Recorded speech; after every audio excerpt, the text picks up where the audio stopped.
Hi, welcome back to Weatherford Daze. I'm Rachel, this is Jason, and we are thrilled that you are tuning in with us today. Yeah. Last week, we had a super fun time talking about superheroes and Said super. Said super. super fun superheroes. Yep. This week, what we want to talk about is a mystery to me. Is it a mystery to you? No, it's just a mystery. The game's afoot. The game is afoot. My foot is afoot. But we thought that we would talk about a different genre that we haven't really covered yet this time, though there have been mysteries in some of the books that we've talked about. However, none of the books that we've talked about were necessarily classified as a mystery. Right. As a genre. Right. Right. So we wanted to cover some of the things that we grew up on and just kind of talk about what it is about mysteries that captures people's attention and sparks their interest. I guess that's kind of repeating on myself, isn't it? Sparking their interest and capturing their attendance. Yes. Attendance. Attention. Attention. Capturing their attention. Though hopefully you're capturing their attendance too. Have we captured your attendance today? Oh my goodness, how corny. Present and accounted for. Yeah. Are you here? Yes. Are you here with us? I'm present. If you're still here with us, congratulations. You've made it this far, yes. The murderer is in the room, and no one will be allowed to leave until we have investigated fully and interviewed every possible suspect. For such a dark subject, because usually, a mystery is not a mystery unless something bad has happened, right? Yes, something off from the regular, yeah. Now, I will say there are some mysteries where it's just you're trying to figure out something that may be going to happen. You could have mysteries that are good. Most of them seem like they're bad, though. Most of the time there's been a murder or a theft. In a lot of science fiction that I've read, that sometimes there is something you're trying to discover, but it's either a plot or it's an element of the story. Within an official mystery genre, the theme is that, yes, there has been probably a crime committed. Something stolen, an object. It could be someone was kidnapped. It could be, very often it's a murder. It could be stolen, well, I said object, but still like money, something like that. Or maybe heist. You're trying to prevent a crime from happening. You know that something is potentially going to happen. You've got to prevent it. Right. There's lots of different ways that mysteries can happen. I guess I was thinking, because throwback to all of the best genres, I feel like, that happen in fiction are copies of real life and copies of those wonderful stories that come from the Bible, right? Okay, how so? Well, you have romance in the Bible, you have mystery in the Bible, you have prophecy, you have things that seem very kind of sci-fi, and Ezekiel, the wheels within wheels, and I just feel like every type of genre of book is in the Bible. Yeah. Is there any genre that's not? I can't think of any. I mean, unless you want to say like smut, but I guess there kind of is that. Well, too. You talk about horror. There are horrible things that people do to one another in the course of human existence, and it's in there. So, but the Bible itself is written as something to discover. There's the text as written, and then there's reading between the lines. There's language that kind of invites you to dig a little deeper and go, now what is that referencing? What does that mean? What did that mean to people back then? But also, even when they opened it up, they needed it expounded to them. So it's not just, they understood it better, because they were of the time.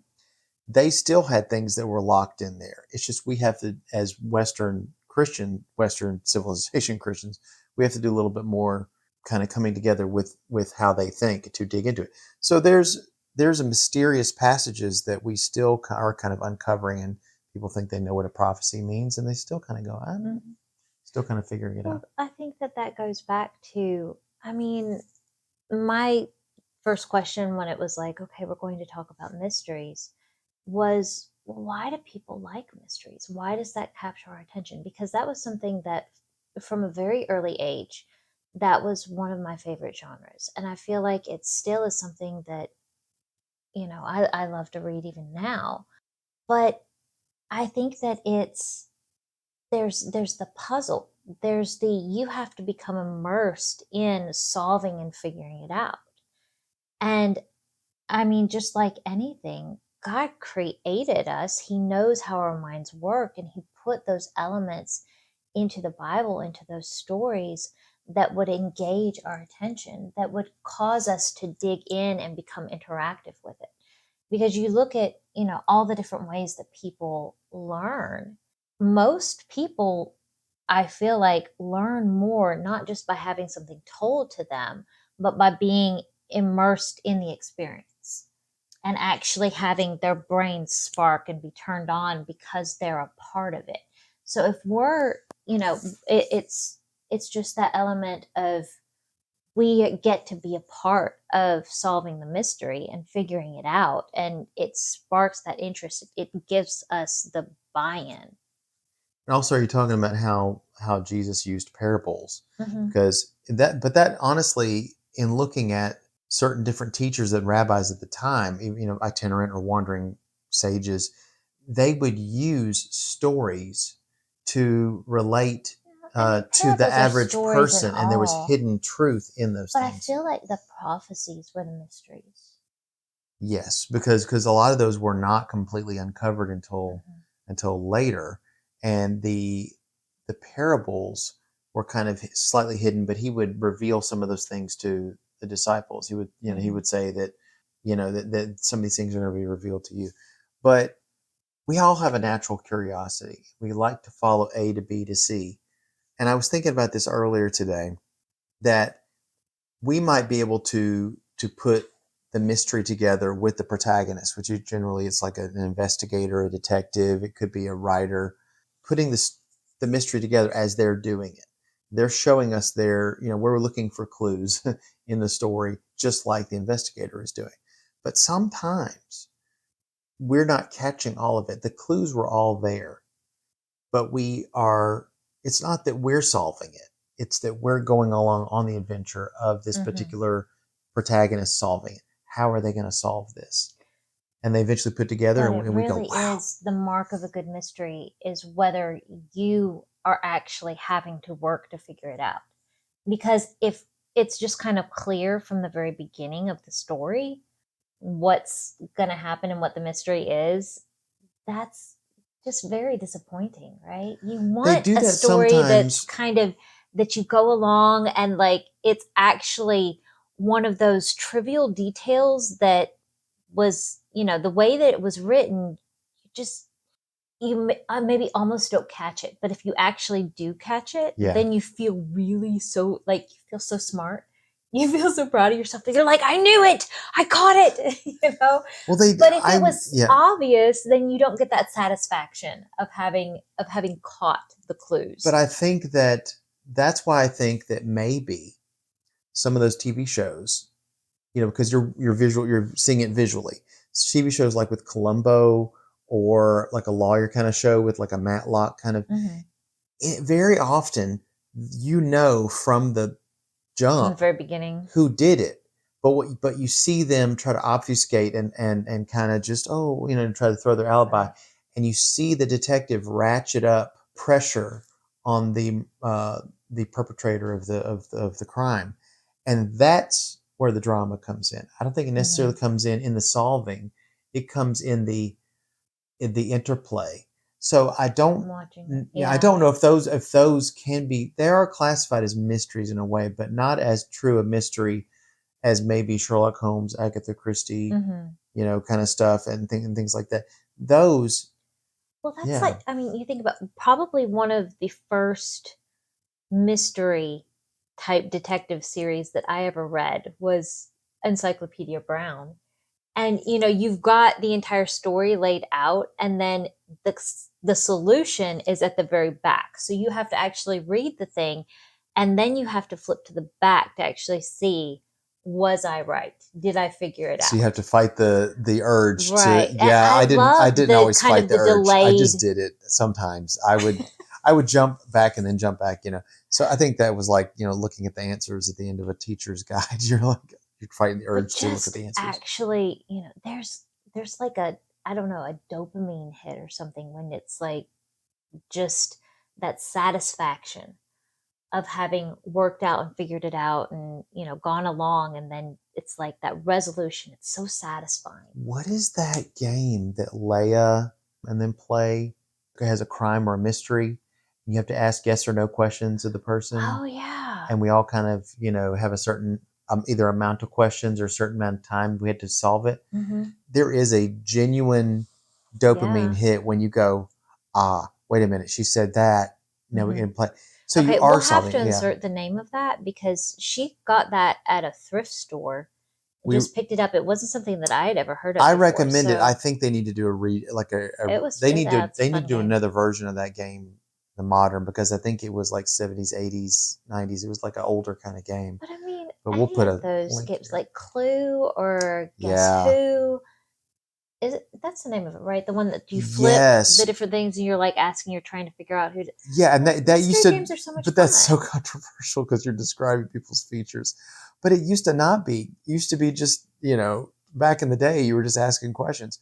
But yeah, see, that's the thing is any game where you're asking questions and process of elimination, Well, Clue, I don't Clue was think very big it in that. depends on how you play it, though. Ah, okay. Because if you're saying, does this person wear glasses? Then that's a pretty easy yes or no, and it shouldn't be controversial. Now, if you're saying, does this person look like they're smart? Then, yeah, I mean, that's a subjective question. Yeah, or skin tone. That's where it gets into Right. some issues there. But But I mean, if you're playing it that way, then you're agreeing to having subjective questions, and you shouldn't be offended by the subjectiveness of the questions. I agree. What were the other things that you read? You said Encyclopedia Brown, where probably the Encyclopedia worst thing that Brown. happened was somebody's bike got stolen. It was not really any. It was the case of the stolen bike or something, or And they then, stole I my mean, galoshes. next level up is Nancy Drew and Hardy Boys, right? Yeah, those got a little bit more. I mean, when something was stolen, it was generally worth hundreds and Yeah. hundreds of dollars. Oh, I read all of those. We had hundreds in our library, and I read them all. Just poured through them. Just put, I would go on kicks with like different genres and types of books. Same, So same. that I got into Sherlock Holmes before I got into Star Wars, and then I went to like all the Louisa May Alcott books and all the Peter Pan books, and You're I just going to go all the way through them. What about? I think I went through our entire library as a kid. There's another thing that I remember. It wasn't quite as a kid. I think it was like early to mid teens. We had PBS, Hmm. and they would have a show called Mystery, but it had an exclamation point, the mystery exclamation. And at the beginning of this show was a little animated little thing. And I looked up information about this before we did this. It When he designed the storyboard for this opening of the show, it was 30 minutes long. It was every genre of mystery all wrapped into a kind of a story without words. And they had to fight him to shorten it to like 30 seconds to a minute. But I Wow. remember it would be either a Sherlock Holmes that they would do. They would spotlight a particular mystery thing. So they'd pull like if the BBC had something, they'd get Sherlock Holmes. I can't remember if his name was Brett something. I'll have to put it right here. But it wasn't some of the old ones, it was some of the newer ones. You probably know who I'm talking about. It's the newer BBC ones. And they would either do that or Poirot or Agatha Christie. They would do like a little episodic thing. And I remember watching those and getting a little taste of mystery from over across the pond, British Hmm. style stuff. Masterpiece Theater was another one of those kind of things they would show. That was Isn't it my funny? class, Every taste of single class. time we go to have these discussions, I'm like, yeah, I read all the things. And you're like, yeah, I watched all the things. Right. Okay, so I'm bringing that. I did read some mysteries and things like that, but a lot of the stuff that I really remember is actors and actresses and having their spin on those Hmm. particular characters. I think both are fun. Probably more people relate to you in watching all the things than they do to me in reading all the things. But oh well, Well, I mean, not everyone can be perfect. no, they can't in practically perfect in every way. Well, I Now, read all the Mary Poppins books too. you did. How many were there? Like two or three? I don't remember. I know that I believe there's at least three. I know That we'll that. have to Well, the look thing that is, up. It's been a while. people are like, well, I don't know if I like mysteries or not. Okay, that's great. You're already watching them. Have you watched two or three, 4 seasons of Sherlock? Um, uh, did you watch the Knives Out movies on Netflix? Well, you watched modern mysteries. You watched them already and enjoyed them. That they were based off. They're based off of tropes and things like that, but they're updated for modern audiences. But I mean, when I was watching Sherlock, I was like, that's a hint to this case. They're taking this case that was written that I've read, and they're remaking it for the modern era, and they're making some changes in the story. Hmm. So, it's getting modern people interested, and even young people interested in those things again. I did actually see that. I read an article that people were getting Sherlock Holmes Doyle books from the library again. I was like, oh, okay, so they're trying to see That's fun. old favorites becoming new again, Hmm. and that's something that's really good to do. And I think that You know what I love? yeah, I love when a movie or a show sparks an interest in the books. I typically went the other way because I was such a big reader. So I would read all the things first and then realize, oh, there's something, a movie or a show, and then I would watch it. But I really do appreciate when it goes the other way. When somebody goes, oh, I watched Harry Potter and then I decided to read all of the books. Or I watched Sherlock Holmes and then decided, oh, there's books. Let me go read those. I mean, I think that's great. what is it about mysteries for you that appeals? I kind of have an idea of some of those things that I like about them, but what is it about those that Well, let's see. We've already covered just the interaction and the satisfaction of solving the mystery. There's, I think that one of the things as I was looking up info, we talked about that they said that after 2020, the rise of mysteries and people looking for mystery books hmm, went up. And it was one of those that I feel like there's a sense of bringing order into chaos that I think that people were looking for at that time specifically. That when everything kind of feels out of control, it's a way of organizing and bringing order to your life. In just everything kind of lines up and there's that satisfaction of closure that you yes, get I to a was going to say mystery. that too. Also, justice. Mhm. There's an injustice that has happened, and because somebody digs into it to try to find the answers, you get justice from that. You get a closure, and we had none of that during the pandemic situation. Mhm. We had a mystery. Where did this come from? Who it was? Is it natural, man-made, whatever? And those things, and that led a lot of people. And also, I mean, you're basically telling everybody, hey, by the way, you you're not going to go to movie theaters, and movie theaters had a severe drop off. They're only Mm. now starting to come back into that. It was such a bad drop off that, I mean, we're still, like I said, we're still dealing with that today. So what are you left with? You're left with, well, streaming media. You can only do up to a point. So people were going to podcasts, and in podcasts, people were, one of the things that was very big was crime podcasts. But the thing about those are that the mystery, we already know who did it. We're trying to find out the why. Mm-hmm. And I will tell you that there's a dangerous thing about that, because I got into crime podcasts for a while, and there were mysterious things about that, but you would go into the mindset of this person who did these things, and it just got to be too much, and I unsubscribed from a There's bunch of some those. people's minds you just don't want to delve into too deeply. Yeah, that's right, that's right. And so I think that sometimes things get a little too real. So why wouldn't we go to books? I mean, you can get things off of Amazon and through your Kindle. You don't have to necessarily go to a library. A lot of libraries, I don't know, were closed. So yeah, I mean, we can't solve the problems of what we're dealing with in reality. We can't solve the mysteries. They don't always have those answers.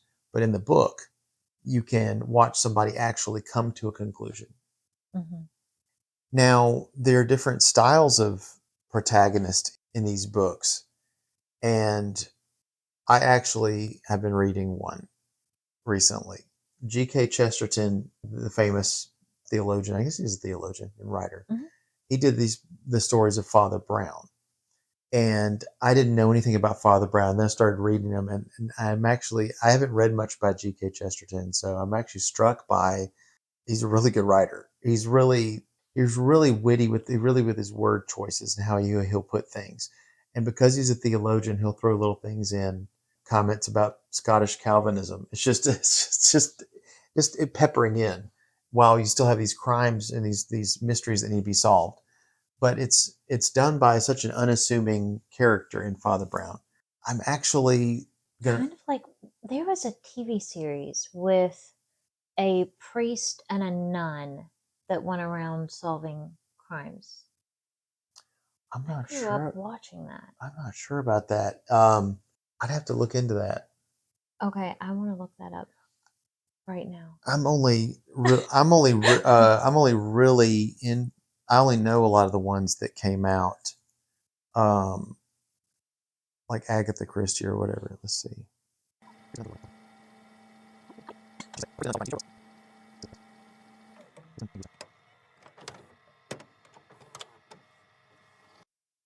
Father Dowling. Father Dowling, that's it. Yes, that's it. Yeah, I Yes. remember her. Yeah, Yes. Sister Stephanie. Yes. That was okay. Now, Tracy Nelson. Do you know who her mom and her dad is? No. The Nelsons. There was a TV show. The Okay. Nelsons were, and they were a musical group in the '60s or something. Yeah, yeah. It was 1980s. So yeah, the Father Dowling Father Mysteries. Dowling, and then Those were that so Tom Bosley good. from Happy Okay, Days. we need to watch these with our kids. Oh my word! And they're so good. They're like faith. Yeah. Wait, look, they're on the Faith and Family show. I mean, it's a priest and a nun. Of course it's faith. I wonder if where you can find all those. I don't know. Oh my goodness, we've gotten so distracted. We're podcasting. Daughter of musician Ricky Nelson. Okay. Ricky Nelson, his mom and dad had a TV show called The Nelsons or something. Okay. I liked her. She was my favorite. Like, she made that show. Yeah, she was kind of cute. So the little cute little voice, and she was just kind of short. Yeah, the little. But I feel like, you always like the sidekick character that kind of stumbles into problems and then helps the main character to solve them. Father Father But Brown is kind of an accidental, like Miss Marple. He's kind of an accidental. Like he mhm, kind of will. He's not that he stumbles into it, but he'll be like, I wonder. That's very strange. He'll just get curious and follow something through and solve the whole thing.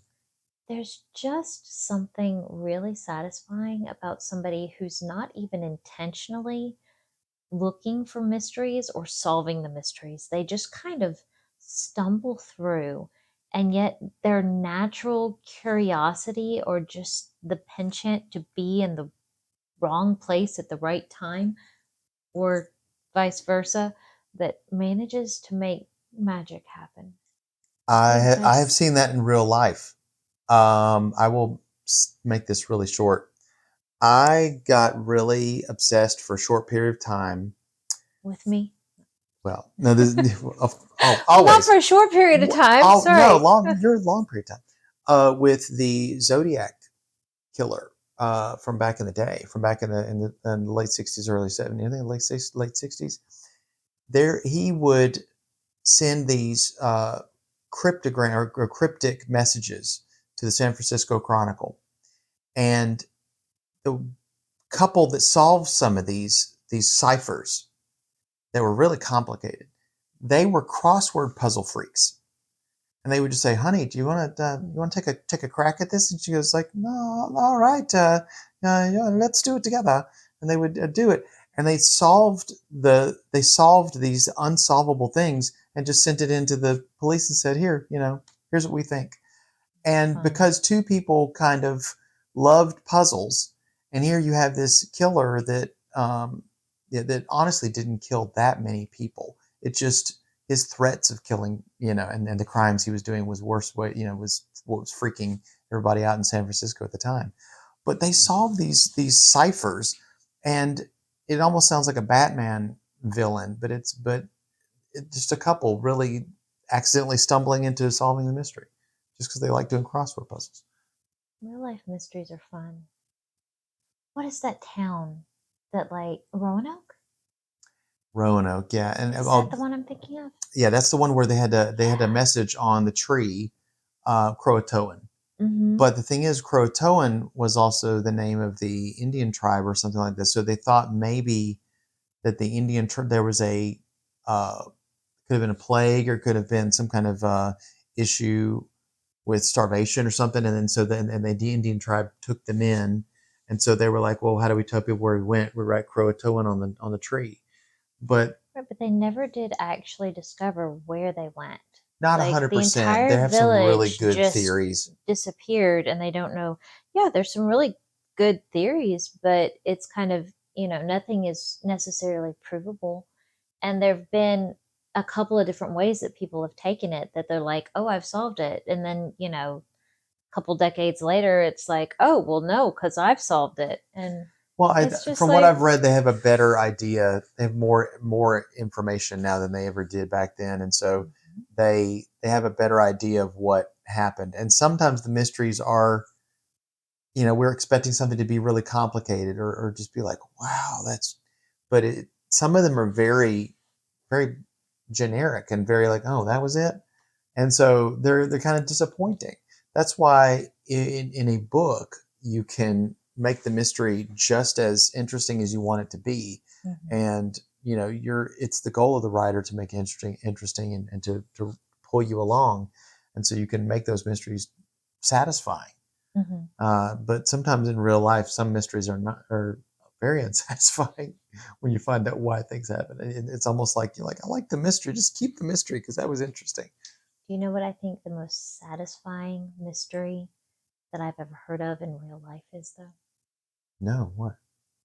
Like, I was just thinking about the birth of Jesus was a mystery that was solved. You've got this prophecy that was foretold, you have the signs that are pointing to it, you've got just the entire story of the wise men that are following a star that appeared out of nowhere. They're putting all of these clues together and, like, following it to Bethlehem. Just, that's such a cool real life story. Like, I don't know that. I think also the mystery of Christ being revealed to the Gentiles and how Mm, it was for the longest time he's a Jewish Messiah. And so their thought process is we're waiting for a Jewish Messiah to save the chosen people. And there was very us versus them thing with the Jews versus the Gentiles, and even nowadays as well. But at the time, they were thinking, okay, well, this is for us. And then you start seeing, people like Paul reaching out to the Gentiles a lot more, and he's a Jew. So he saw that, yeah, it's baked into the Old Testament and baked into the prophecies that it's not just the savior. It's not just a savior of a chosen people. It's a savior of the world. Do you think I'm reading a book series right now by Francine Rivers. It's called Lineage of Grace. Well, it's a combination of five different women's stories. But one of the things that like it's talking about Tamar, about Rahab, I think one of them is Ruth. We haven't gotten to that yet. But one of the things that all of those women have in common is they were all foreigners that were brought in and married into the Israelites and became part of the lineage of Jesus. Do you think that that's one of the things that kind of God was trying to get through to the Jews the entire time? That there are going to be Gentiles brought in. This is not exclusive to the Jews.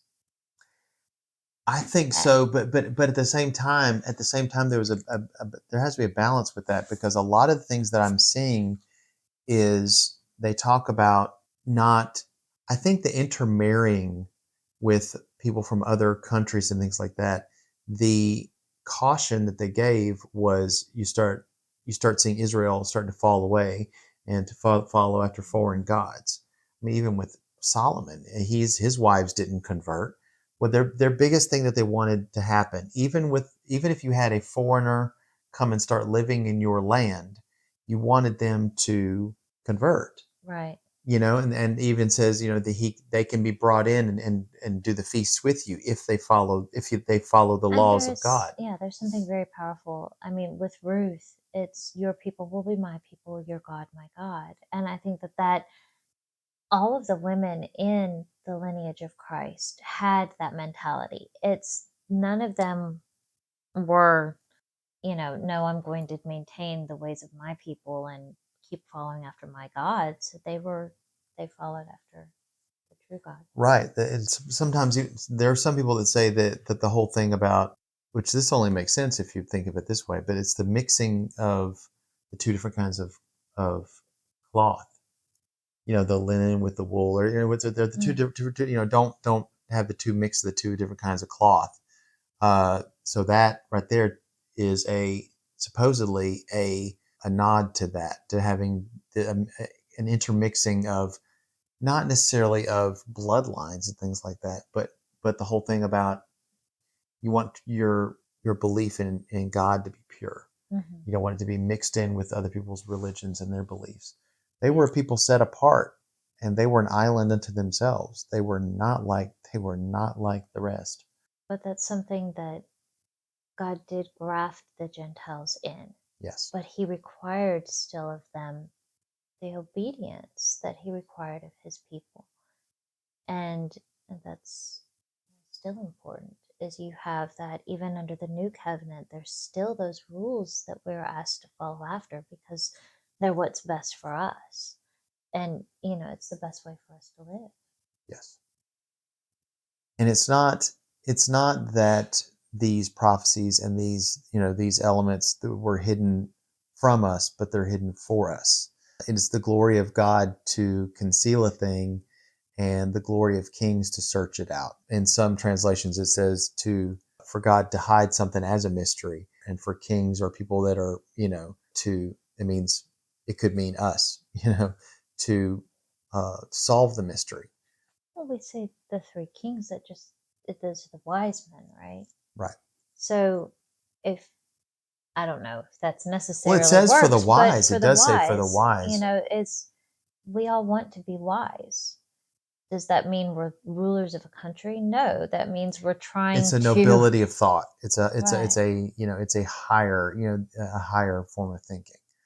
I think one of the translations even said scientists to figure it out, and I was like, okay, Oh, that's interesting.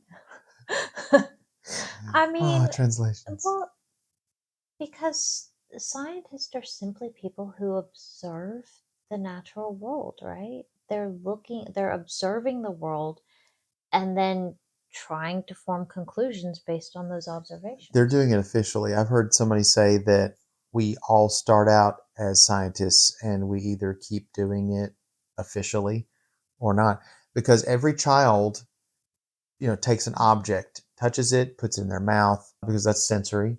So they're trying to figure out those things. We Hmm. look at things and we go, and later on someone tells us, hey, the the way that light affects your eyes to make that look a certain way, that's a color, that's green.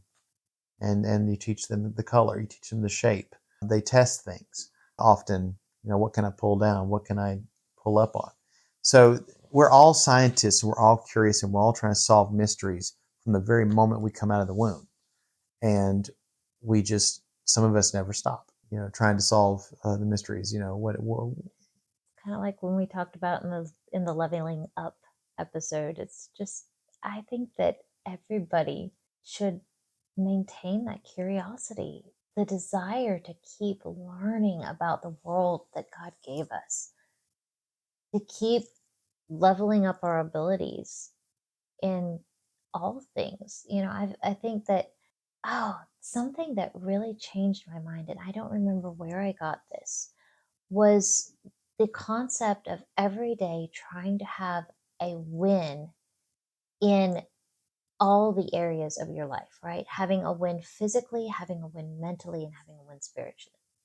And just having something, and that could be your win physically was, you worked out or you ate, in a healthy way, or, you hit some strength training goal or something, and whereas the win mentally would be that you learned something new, or you got a new skill acquired, or something of that sort. And then the Even if win, it's something small, yeah, and then the win it doesn't have to be big. spiritually, it's like you did something for your soul. Maybe you read the Bible, you prayed, maybe you had a worship time, having just the mentality of every day, I want to have a win in all of those levels, at least one thing that I can point to say, that was a win, that was a win, that was a win. I had a good day because I had a win in every one of those areas. And I think that, that's an important thing to actually just go, I may not have accomplished everything that I wanted to accomplish, but I had a win in each of these areas. So it was a good day. I accomplished something. And I think that that is just a really healthy way to approach the world. I would also say embrace the mystery in your life. Some of us, sometimes I have this tendency to want to solve everything Mm. because it brings a a thing of chaos into order. But the thing is, though, some of those things, especially about God, are going to be a holy mystery, and we're not going to be able to know and explain everything about a particular element of God. And I think that as we as Christians believe that we have to convince the world, we have to convince the unbelieving world of a particular thing. We have to describe it in such a way that they go, aha, I get it. Okay. So I think a lot of people theologically in the far past embraced a lot more of that mystery. There were many things that were explained and enough that you can go, God, I believe. There are elements that I don't quite know this side of the Jordan, this side of reality. But when I pass over to that new realm, those things I will know even as I am known. Just because somebody can't fully explain the Trinity, where someone will go, oh, I get it. That makes complete and total sense. A plus B squared equals C squared. It's not an equation. It Seeing through a glass darkly. Seen through glass darkly, right? But the thing is, though, it has enough been explained to you by our holy cosmic parent that we can obey. Do we have to understand everything before we'll say yes? Or do we have enough to go, God, you've given me enough. I don't quite understand that, but guess what? I'm in. I trust you. You've never led me wrong yet. And I'm here. I'm good. Let's go. So some of those things you have to kind of go, I trust you, God, that this person that I'm speaking to, that they'll have to listen with their spirit, that they're not going to be able to completely logic this thing out. Sometimes you can, but I think there's going to be those elements that we're not going to there's going to be some mysteries that we're not going to quite solve, you know, completely this side of reality. So if you get anything from what we've talked about, there are some mysteries in life that only God knows. There's a phrase that says, Lord, you're sovereign, only you know. We actually heard that today. But go seek out the mysteries in books. Use your brain, use your mind, go along with it. Go find a Poirot, go find Sherlock, go find Miss Marple, Agatha Christie stuff, go find Father Brown. Watch the Father Dowling mysteries on whatever channel you could find. You know, find something that actually is going to make you think or pull your curiosity forward, and not just some of these more modern mysteries. Go back to find some of those older things. I don't know. Would you agree on that? Mhm. Brilliantly said, my dear. Well, The I have game is afoot. the game is afoot. Elementary, my dear Rachel. And I think that on overall, I mean, mysteries, they sharpen your wit, they Mm. sharpen your brain, they engage you, they're satisfying, and they help bring order to chaos. We all need a little bit of that in our We all lives. do. So, We can't have it in life. We'll have it in the stories we read. At least that can be satisfying. all right. Well, I think that is enough for tonight, my dear. I think so too. We're gonna say goodbye. Thank you for joining us again, and we hope that you had fun. Because we did. We'll see you all next time. Bye.